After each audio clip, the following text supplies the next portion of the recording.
Okay, so today we're talking about leasing and the two main objections that I find in the car business that keep my customers from leasing in the first place. The objection number one is scratches and dents. Now I want you to keep in mind that when you're leasing a vehicle from Ford, the ownership has Ford's name on it. It is essentially their vehicle that you are renting from them. Essentially, they're taking the risk, okay? Now remember, if you watched my last video, you'd know that if you brought your vehicle back for trade at the time of your lease end and it was worth less than what Ford had said it was going to be, Ford is taking the inequity loss, okay? But they do want their car back. All right, so and again, it's their car. So any major scratches and dents, you'll have to get fixed. Any of the minor stuff like minor scratches and dents, sometimes you can get away with, okay?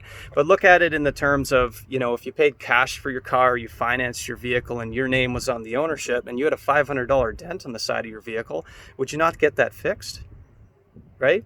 And if not, you don't have to. Obviously, that's your choice. But if you did bring it in for trade and we had to assess your trade and there was a $500 dent on the side of the vehicle, that has to be accounted for. So that's your cost regardless, okay? Now, objection number two is mileage. And this is my favorite because I hear it all the time, like I drive way too many kilometers to lease a vehicle, when in fact, higher kilometer drivers actually benefit the most. Ford can actually lease vehicles for up to 150,000 kilometers spread out over a 4-year term. Okay, keep in mind, we're going to use for an example a 25K lease. Okay, say you come in and you drive 28,000 kilometers per year. That's the math you've done. That's the average. Well, you can buy in 1,000 kilometer increments per year extra kilometers at 12 cents per kilometer.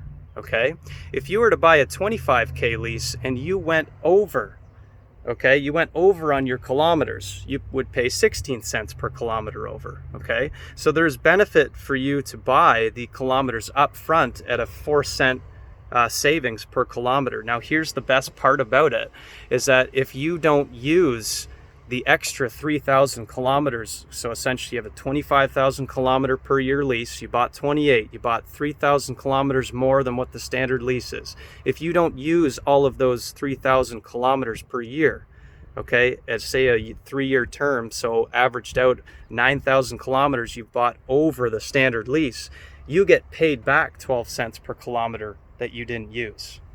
That's really great deal, okay? And now keep in mind too, if you do a standard lease or even like a 20K lease and you go over on your kilometers, you will pay 16 cents per kilometer that you go over.